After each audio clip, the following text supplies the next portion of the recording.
Hello ladies and gentlemen, it's been 6 years since Mafia 2 was released, and now Mafia 3 is about to hit the surface. I will not lie, I can't wait to get my hands on it. It's interesting to see what new mechanics and cool stuff will it bring. This is your boy Mr. Team Guy, and on this video I'll talk about Mafia 3. What new things we'll get, what to expect, and should we be hyped up for its release? So yeah, let's get started. It was interesting that the game was first rumored in August 2012. In November 2012, the developer of the original Mafia and Mafia 2 announced that the company was working on a top secret AAA game. However, the company was later restructured on January 10, 2014, and the main studio was shuttered, with resources being allocated to a new headquarters in California. A new studio called Hangar 13 was established by 2K Games in the same year, headed by Hayden Blackman, who had previously worked with LucasArts. The studio was said to be working on a new project. The game was officially teased by 2K on July 28, 2015, and was formally revealed at Gamescom 2015 with its cinematic trailer.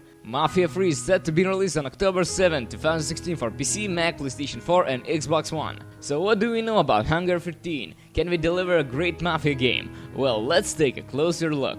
Hangar 13 is a still young company. Mafia 3 is actually going to be their debut title. As we know, it's led by Hayden Blackman, who previously worked at LucasArts. He's also known for game titles as Star Wars Galaxies and Star Wars The Force Unleashed. Star Wars The Force Unleashed 2, as we all know, was bashed by critics and was a huge disappointment. It was rushed and finished and just a complete cash grab. Let's hope the same fate doesn't await Mafia 3. You know, I'm a bit worried when I heard Hayden Blackman is working on this franchise, but maybe it's just my paranoia kicking in. Okay, let's see what type of new features and mechanics does the Mafia 3 bring. The game will use the graphics software called Simplygon. This software being used on games like Witcher 3, Forza Horizon and Telltale Games. It's a trustworthy graphics software, so the world should be pretty detailed and gorgeous. The development team were interested in creating a world based on New Orleans, and eventually decided on setting the game in 1968. The team used a collection of old photographs to recreate the world. Various alternations to the world were made to suit the narrative. The city has been positioned at close proximity, despite being at a further distance in real Louisiana.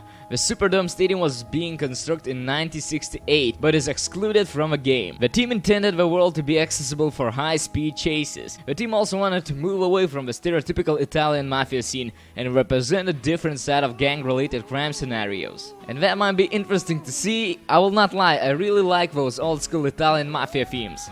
And it's not like there are tons of that type of games, so it's a bit a downer for me. But that's just my opinion. The game will have a huge amount of licensed music from the 60s, and that's awesome, can't wait to hear the tracks. Okay, let's talk about the gameplay. There will be two ways to approach the missions. The typical shoot everything that moves and run, just like in previous titles, and the stealth approach. I couldn't say that that's really the new feature, because in Mafia 2 there was a lot of sneaking elements, but as from what I'm hearing, the developers are focusing a lot more on the stealth. So it will be interesting to see how it works out. I don't really know if a sneaky approach will affect the story, and there's yet any news about branching storyline, which would be very cool to see. Anyone remember a game called Godfather 2?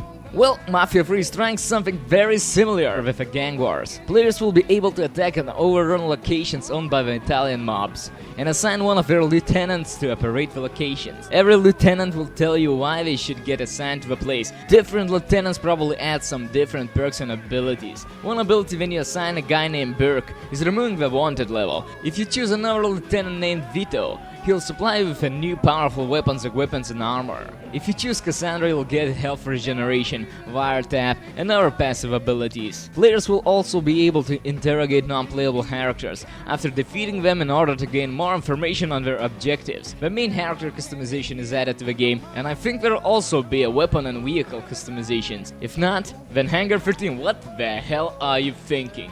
The game will have something similar to Eagle Vision from Assassin's Creed or Instinct from Hitman, however you want to call it. That might take away some of the realistic feel, but it will ease the in-game stealth approach. The last thing I want to talk about is the story, because we all know storytelling in Mafia games so far was brilliant. The game takes place in the year 1968 and revolves around Lincoln Clay, a biracial orphan and Vietnam veteran. As an orphan, he was constantly looking for a family, until he joined the Black Mob and later the armed forces forces and fought in the Vietnam War. After serving, he returned to New Orleans and rejoined the Black Mob. The Black Mob's leader tasked Lincoln to assist Georgie Marcano with robbing the Federal Reserve. By the way, Georgie Marcano is the son of a Don who runs the Italian Mafia. Okay, once the haste is completed, Lincoln returns to Sammy Barr with her half of the money, while Georgie returns to his father Sal Marcano with the other half. However, Marcano has other intentions and decides to get the other half the Black Mob has in their possession. Georgie and his father agree. They schedule a meeting with the Black Mob at the Black Mob's own bar with its lieutenants and leader. Once the meeting happens, they open fire on their former allies, with Lincoln caught within it, taking a bullet to his skull after surviving the murder attempt by the Italian mob, which wiped out the whole Black Mob in the process. Clay is saved by Father James and attempts to start his own criminal organization to get revenge. So here begins the story. Clay is aided by 3 allies, which includes Cassandra Burke and Vito Scaletta.